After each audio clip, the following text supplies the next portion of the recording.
She was already dead, but her Fitbit was still counting steps.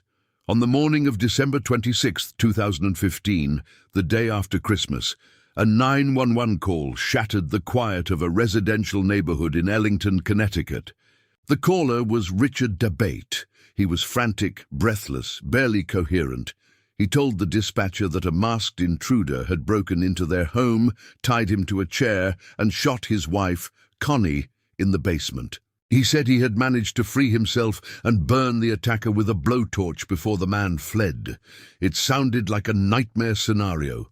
A random home invasion turned deadly. The police arrived to find Richard Dabate bound and injured, bearing what appeared to be wounds consistent with his story. Connie Dabate, 39 years old, a mother of 2 young boys, lay dead in the basement, shot twice. There was no sign of the intruder Richard described, no clear break-in, no evidence of a masked man. And almost immediately, something about Richard Dabate's account didn't add up. What investigators didn't know yet, what no one in law enforcement had fully reckoned with yet, was that the truth was being stored in a small wearable device clasped around Connie Dabate's wrist. Her Fitbit fitness tracker had recorded every step she took that morning, and what it recorded made Richard Dabate's story not just unlikely, but scientifically impossible. The device on her wrist had no reason to lie. Richard Dabate did. Richard and Connie Dabate had been married for 17 years. They lived in a comfortable home in Ellington, a small town in Tolland County, Connecticut, the kind of place where neighbors wave from driveways and children ride bikes on quiet streets. Richard, 40, worked as a contractor for Cablevision. Connie, a special education teacher, was well liked by colleagues and deeply devoted to her 2 sons, ages 8 and 4. From the outside, the Dabate household looked like a settled, ordinary American family. But beneath the surface, the marriage had been quietly unraveling. Investigators would later discover that Richard had been carrying on an extended affair with a woman named Cheryl Carpenter. The relationship was no fleeting indiscretion. Richard and Cheryl had been involved for years. And in the months before Connie's death, the situation had grown dramatically more complicated. Cheryl Carpenter was pregnant with Richard Dabate's child. Connie, by contrast, was pregnant too. Both women were expecting Richard Dabate's children at the same time. It was a powder keg of a domestic situation, one that gave Richard Dabate something investigators are trained to look for first in any spousal homicide: motive. The morning of December 26 began like any post-Christmas day. Richard would later tell police that he and Connie had been awake early. According to his account, a large masked intruder, someone he described as resembling the villain from the Scream horror films, had forced his way into the home, overpowered Richard, tied him to a chair in the basement with zip ties, and then shot Connie. Richard claimed the ordeal lasted well over an hour. He said he had ultimately freed himself by burning through the zip ties with a blowtorch from his workshop, and that he'd managed to wound the attacker in the process before the man escaped through the woods behind the house. It was a dramatic story, a compelling story, and to an investigator with experience in violent crime, it was a story full of problems: no forced entry, no blood trail leading outside, no masked man. But there was a Fitbit. Connecticut State Police and local investigators arrived at the Dabate home within minutes of Richard's 911 call, which had come in at approximately 9:27 a.m. What they found at the scene immediately raised flags. The home showed no clear signs of forced entry, no broken windows, no kicked-in doors, no pried locks. If a large intruder had broken in, he had done so without leaving the kind of damage that violent home invasions typically produce. Richard's injuries were real. He had lacerations and what appeared to be wounds on his body, but the nature of those wounds struck investigators as unusual. Trauma consistent with a violent struggle by a large and powerful intruder seemed, at minimum, understated. Richard's wounds, while genuine, looked to investigators more like self-inflicted injuries. than damage from a brutal fight with a masked assailant. The basement, the site of Connie's death, told its own complicated story. Connie had been shot twice. The positioning of her body, the angle of the wounds, and the distribution of forensic evidence at the scene would become critical to the state's eventual case. But in those first hours, investigators were working with impressions, questions, and an account from a widower that simply didn't cohere. They walked the property. They searched the woods behind the house. They looked for any evidence of a fleeing intruder. Footprints, blood from the wound Richard claimed he'd inflicted with the blowtorch, discarded weapons, disturbed vegetation. They found nothing. No trail, no blood, no evidence whatsoever that a second person had ever left the property through the woods. The masked man of Richard Dabate's story had apparently vanished without a trace. Investigators also began interviewing neighbors. No one had seen an unusual vehicle. No one had seen a stranger in the neighborhood. Nobody had noticed anything out of the ordinary that morning. In a quiet Connecticut neighborhood on the morning after Christmas, a large masked intruder had apparently come and gone without a single witness. He said the attack lasted over an hour. The digital record said otherwise. The question was, whose timeline was true?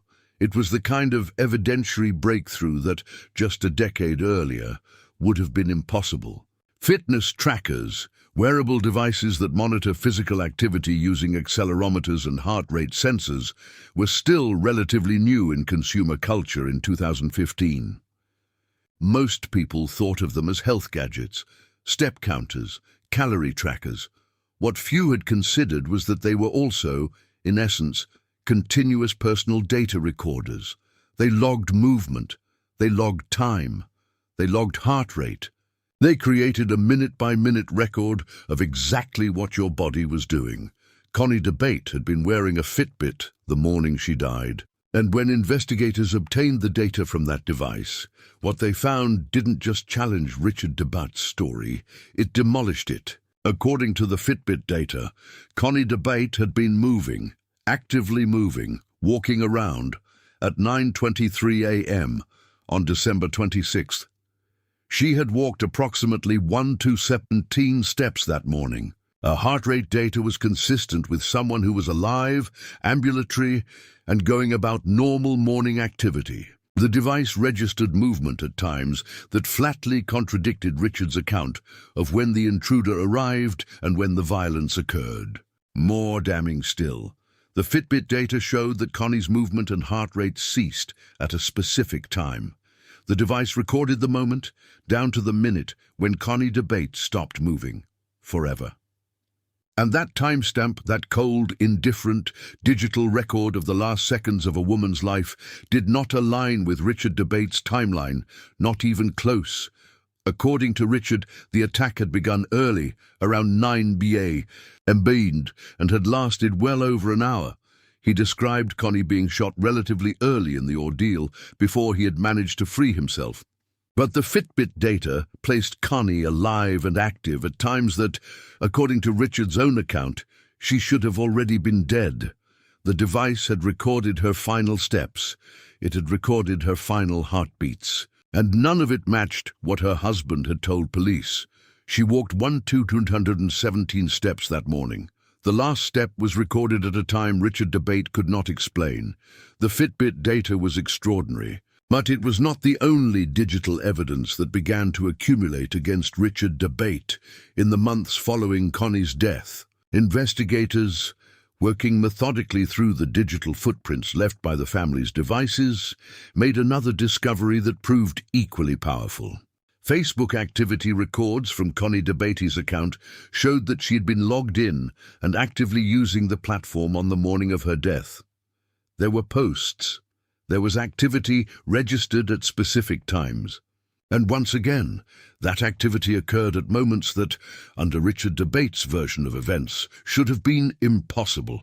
If Connie had been dead when Richard claimed, she could not have been posting on Facebook. And yet, There it was, time-stamped, server-verified, irrefutable. Digital forensics experts working with the Connecticut State Police pulled records from multiple sources, email accounts, social media platforms. The home's internet router, which logged when devices connected and what activity occurred. Each data source added another layer to a picture that consistently told the same story. Richard Dabate's account of the morning's events was false.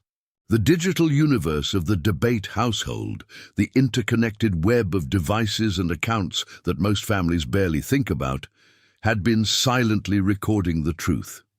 Investigators also examined Richard's own digital activity, his phone records, his emails, his communications with Cheryl Carpenter, whose pregnancy he had been concealing from Connie.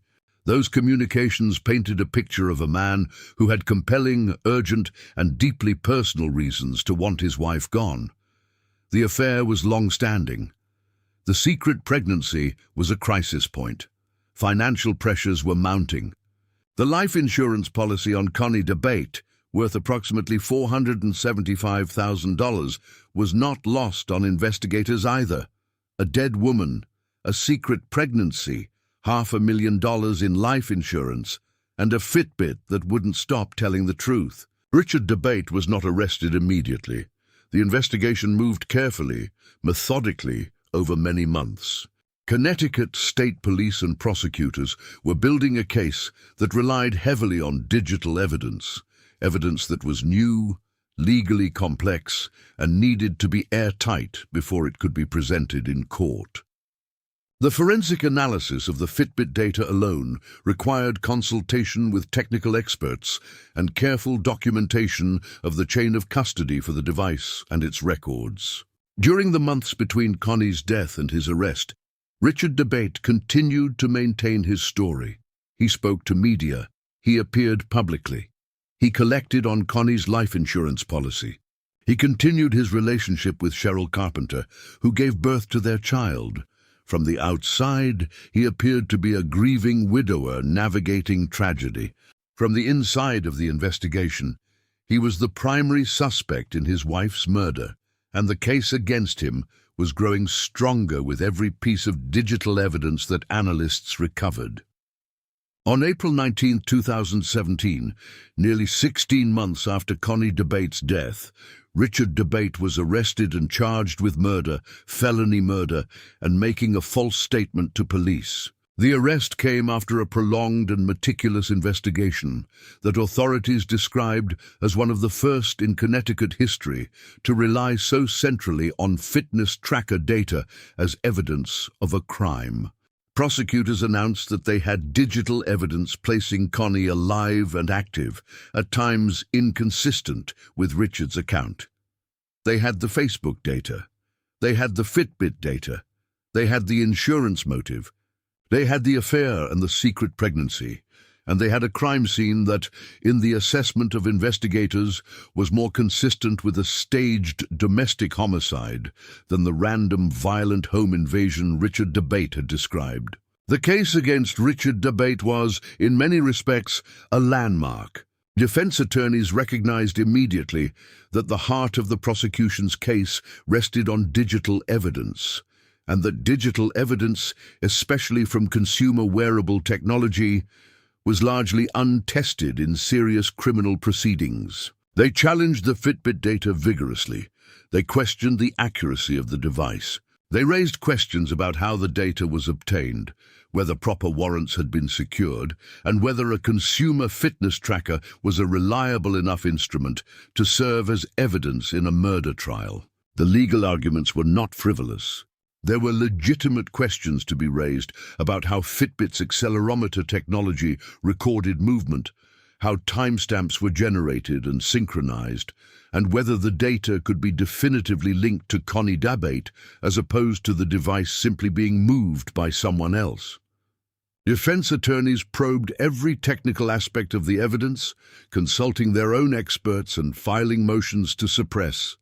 The courts, ultimately, allowed the Fitbit data into evidence.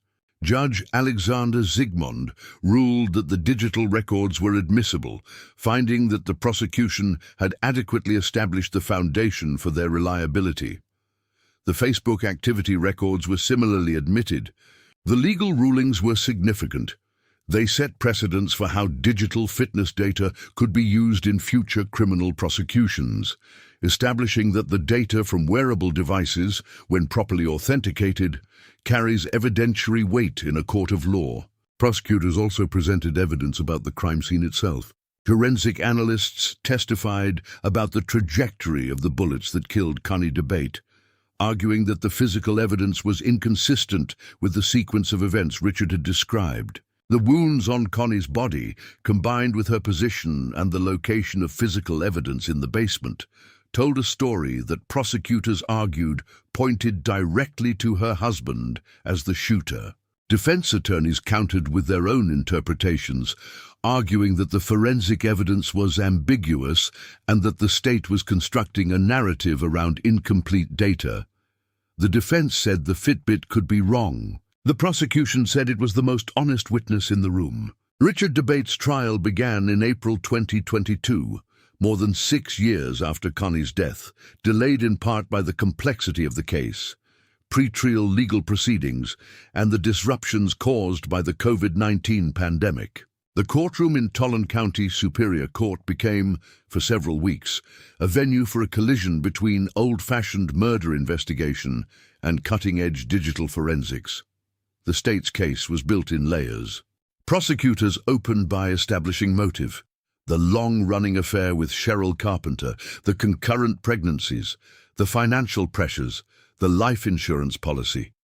They argued that Richard Dabate had every reason in the world to want his wife dead, and that he had meticulously, if imperfectly, staged a scene designed to point police toward a fictional intruder.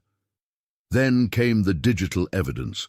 A forensic technology expert took the stand and walked the jury through the Fitbit data in precise, clinical detail. The expert explained how the device worked, how it recorded movement and heart rate, how the data was stored and retrieved, and what the records from Connie's Fitbit showed about her activities on the morning of December 26th. The testimony was methodical and specific. Connie had been moving at certain times, her heart rate had been at levels consistent with normal activity, and then, at a specific moment, everything stopped. The timestamps were laid against Richard Dabate's account like a transparency over a photograph, and nothing lined up. Where Richard said violence had already occurred, the Fitbit said Connie was still walking. Where Richard said Connie was already dead, the device recorded a living, moving woman. The jury sat in silence as the expert walked through the data minute by minute, painting a picture of those final hours that left almost no room for Richard Dabate's version of events to be true. Facebook records followed. An investigator testified about the social media activity on Connie's account that morning, activity occurring at times Richard's account had placed her already dead. The evidence was presented as independent corroboration of the Fitbit data, two entirely separate digital systems, each telling the same story, each contradicting Richard Dabate's account in the same fundamental way. The prosecution also called witnesses who spoke to Richard's relationship with Cheryl Carpenter and the stress the competing pregnancies had placed on his domestic situation. Former colleagues, friends, people who had known the Dabates and could speak to the state of the marriage and Richard's conduct in the months before Connie's death. Each witness added texture to the prosecution's portrait of a man with motive, opportunity, and a story that didn't hold up to scrutiny. The defense had one job: make the jury doubt the machines. But the machines had receipts. Richard Dabate's defense team faced a formidable challenge. The digital evidence was extensive, technically sophisticated, and had been admitted by the court. The motive evidence was damaging. The crime scene analysis cut against their client. Their strategy necessarily focused on attacking the reliability of the technology and the integrity of the investigation. Defense attorneys argued that Fitbit devices are consumer products, not medical-grade instruments, and that their data is not infallible. They raised scenarios in which the device might have continued recording movement after Connie's death, perhaps moved by the killer or by emergency responders, or as a result of involuntary muscle response. They questioned whether the device's internal clock was perfectly synchronized and argued that even small discrepancies in timestamp accuracy could shift the timeline enough to create reasonable doubt. They also challenged the crime scene forensics, presenting alternative interpretations of the physical evidence that they argued were consistent with Richard's account of an intruder. They pointed to the genuine wounds on Richard's body as evidence that violence had indeed occurred. They argued that the absence of evidence of a fleeing intruder did not prove no intruder existed. That absence of evidence was not evidence of absence.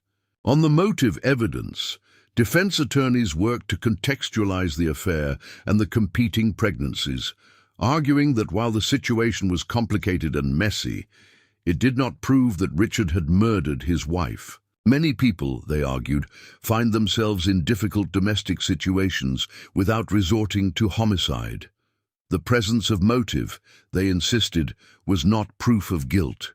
Richard Dabate did not testify in his own defense. The decision not to take the stand meant the jury would never hear him attempt to explain, in direct examination, the contradictions between his account and the digital evidence. It was a calculated legal decision, one that avoided the risk of cross-examination, but also denied the defense the opportunity to humanize their client before the jury in the most direct way possible.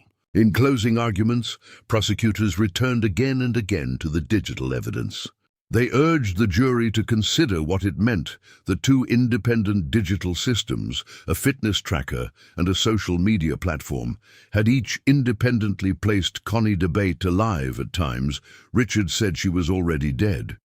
They argued that the only explanation consistent with all the evidence was that Richard Dabate had murdered his wife and then constructed a false narrative designed to deflect suspicion. They walked through the motive evidence one final time. The affair, the pregnancy, the insurance policy. They described a man facing the collapse of his carefully maintained domestic existence who had chosen the most drastic possible solution. They argued that the staged crime scene, the lack of forced entry, the absent intruder, the wounds that looked self-inflicted, was the work of a man who thought he had been clever enough to beat a murder investigation. He hadn't counted on the machines.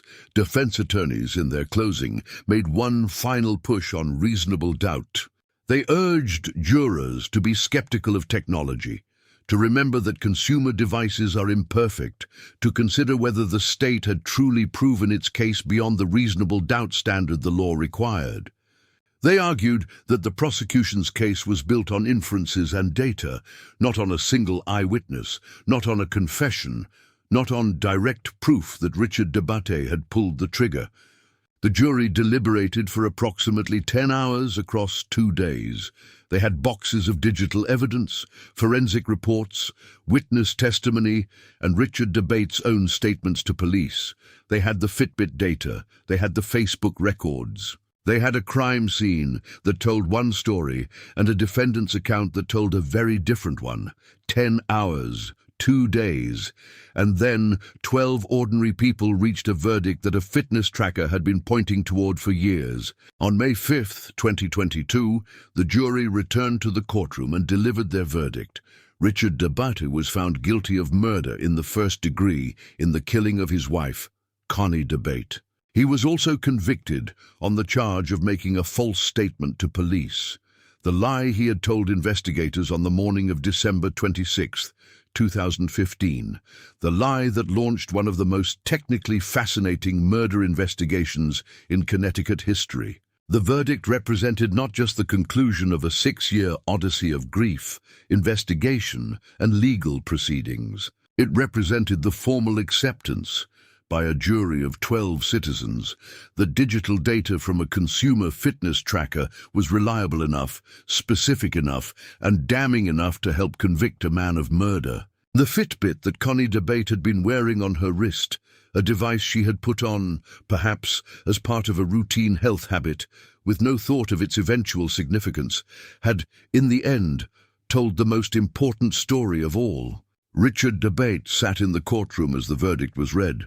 The case that had begun with a frantic 911 call, with a story about a masked intruder and a blowtorch and a desperate escape, had ended here.